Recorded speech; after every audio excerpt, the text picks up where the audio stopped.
Cooking with ফিশা রান্নাঘরে আজকে আমি হাজির হয়েছি গরুর মাথার মাংস আর জিব্বা রান্নার রেসিপি নিয়ে। আমি ভুনা করব। মাংসগুলোকে ছোট ছোট করে কেটে আমি সেদ্ধ করে পানি ফেলে দিয়েছি। আর এই রান্নাটা করার জন্য পেঁয়াজ কুচি, হলুদের গুঁড়া, মরিচের গুঁড়া, ধনিয়া গুঁড়া, জিরা গুঁড়া, আদা রসুন বাটা, আস্ত গরম মশলা নিয়ে নিয়েছি। রান্নাটা শুরু করার আগে কিছু মশলা আমি গুঁড়া করে নেব। মাথার মাংস ভুনা করার জন্য আমি এখানে দারচিনি, এলাচ, জয়ত্রী, জয়ফল, কাবাব চিনি আর গোলমরিচ নিয়ে নিয়েছি। এবার এটাকে না ভেজে ব্লেন্ডারে জারে করে গুঁড়া করে নেব। মাংসটা আমি হাতে মাখিয়ে রান্না করব। প্রথমেই আমি স্বাদ মতো লবণ দিয়ে দিব।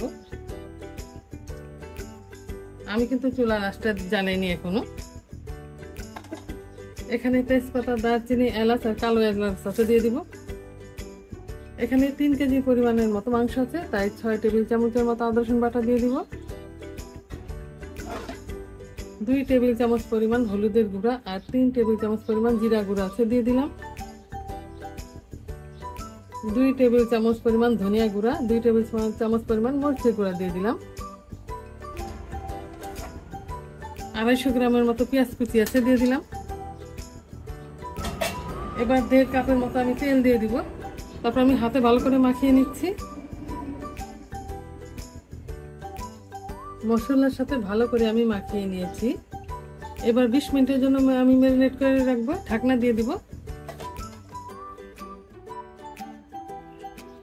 ফিরে এলাম 20 মিনিট পর।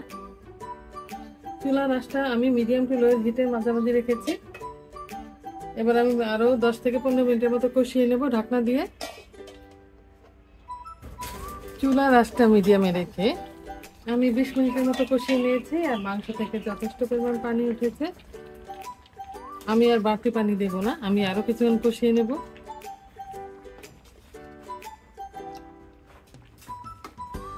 আমি আবার ঢাকনা দিয়ে দিব।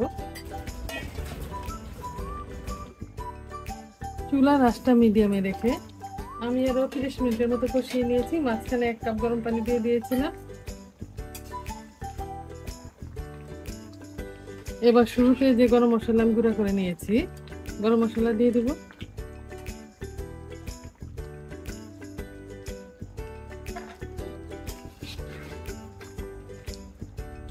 চুলার আঁচটা আমি এবার মিডিয়াম টু লো এর মাঝামাঝি রেখে দেব। রেখে আরো কিছুক্ষণ আমি রান্না করে নেব। মাংস অনেকটাই সেদ্ধ হয়ে আসছে, ঝোলটা একটু টানিয়ে নেব।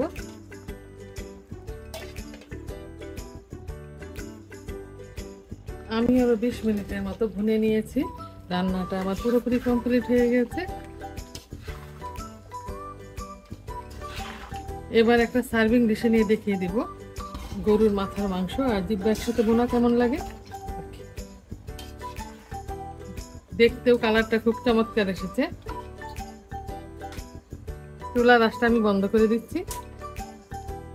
রান্না হয়ে গিয়েছে চমৎকার স্বাদের গরুর মাথার মাংস আর জিব্বা একসাথে ভুনা।